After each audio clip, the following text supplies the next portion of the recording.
ৰাজ্য চৰকাৰৰ কৰ্মচাৰীসকলৰ বাবে জনাব বিচাৰিছোঁ পুনৰ 5টাকৈ গুৰুত্বপূৰ্ণ খবৰ। ৰাজ্যৰ বিভিন্ন বিভাগত কৰ্মৰত কৰ্মচাৰী, শিক্ষক লগতে আশা অংগনবাড়ী ৰন্ধনকৰ্মীসকলৰ বাবে কেইবাটাও গুৰুত্বপূৰ্ণ খবৰ লৈ আহিছোঁ। চৰকাৰী অধিসূচনা প্ৰকাশ হৈছে, লাভ কৰিব বিশেষ সুবিধা। অষ্টম দৰমহা আয়োগৰ শেহতীয়া গুৰুত্বপূৰ্ণ খবৰ।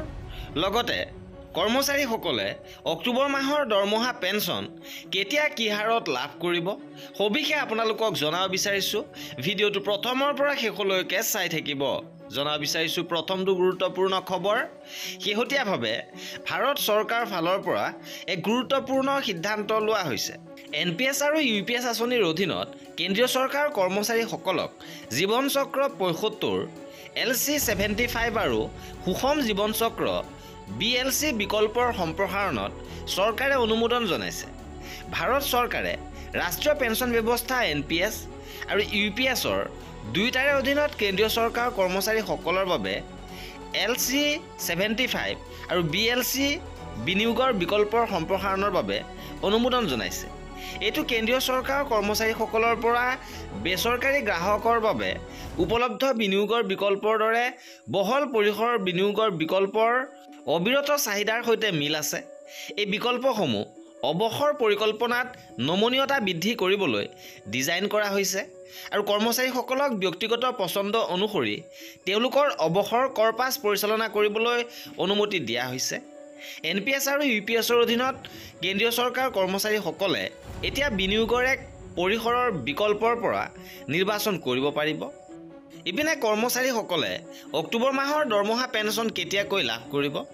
এই ক্ষেত্ৰত কৰ্মচাৰীসকলৰ পেঞ্চনৰ প্ৰক্ৰিয়া আৰম্ভ হৈছে আৰু ইতিমধ্যে পেঞ্চন লাভ কৰিবলৈ আৰম্ভ কৰিছে। আৰু যিসকল পেঞ্চনাৰে পেঞ্চন লাভ কৰা নাই তেওঁলোকে কাইলৈৰ পৰা পেঞ্চন পাবলৈ সক্ষম হ'ব। ইপিনে কৰ্মচাৰীসকলৰ দৰমহা 1 তাৰিখৰ পৰা লাভ কৰিব আৰু এই ক্ষেত্ৰত এইবাৰ যিহেতু 3% DAR বৃদ্ধি কৰিছে আৰু বৰ্ধিত হাৰত কৰ্মচাৰী পেঞ্চনাৰে দৰমহা পেঞ্চন পাবলৈ সক্ষম হ'ব। ইপিনে অষ্টম দৰমহা আয়োগক লৈ এক গুৰুত্বপূৰ্ণ আপডেট আহিছে।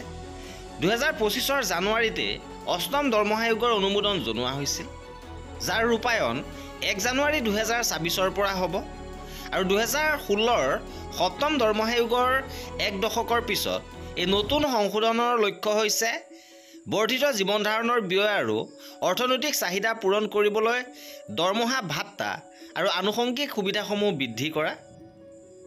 আৰু ইয়াৰ দ্বাৰা 48.62 লাখ সক্ৰিয় কৰ্মচাৰী আৰু 67.85 লাখ পেঞ্চনাৰ উপকৃত হ'ব আৰু 2.28ৰ এটা ফিটমেণ্ট ফেক্টৰ কাৰকৰ দ্বাৰা সৰ্বনিম্ন দৰমহা 34.1%লৈকে বৃদ্ধি হোৱাৰ আশা কৰা হৈছে, যাৰ ফলত ন্যূনতম বেচিক দৰমহা 18,000ৰ পৰা 41,000 টকালৈকে বৃদ্ধি পাব।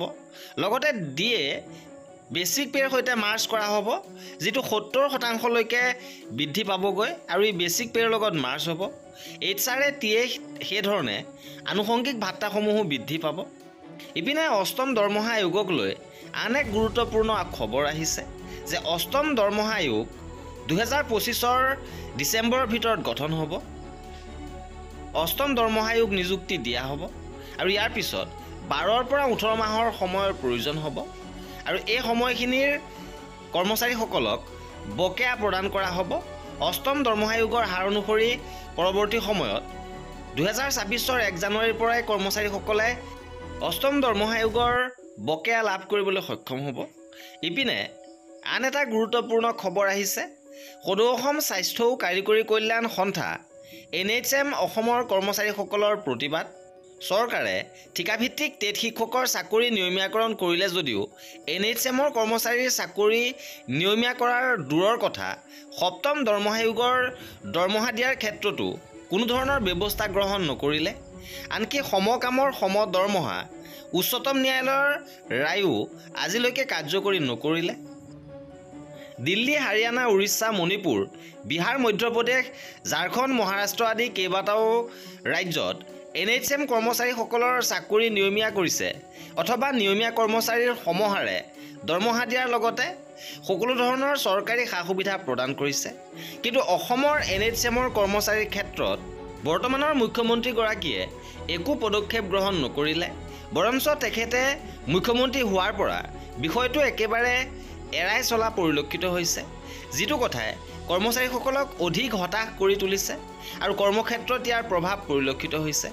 গতিকে আমাৰ নিম্নলিখিত দাবীসমূহ সমাধানৰ নিমিত্তে চৰকাৰৰ দৃষ্টিগোচৰ কৰিবলৈ উমৈহতীয়াভাৱে দুয়োটা সন্থাৰ এই সংবাদমেলৰ যোগেদি নিম্নলিখিত পদক্ষেপসমূহ গ্ৰহণ কৰি পুনৰবাৰ গণতান্ত্ৰিক আন্দোলনৰ কাৰ্যসূচী ঘোষণা কৰা হৈছে আৰু চলিত অক্টোবৰ মাহৰ 29 তাৰিখে চচলত অৱস্থান ধৰ্মঘট কাৰ্যসূচী ৰূপায়ণ কৰা হ'ব আৰু সমস্যাবোৰ সমাধানৰ বাবে ঊৰ্ধ্বতম কৰ্তৃপক্ষ তথা চৰকাৰক ইতিমধ্যে 31 অক্টোবৰলৈকে সময়সীমা বান্ধি দিয়া হৈছে।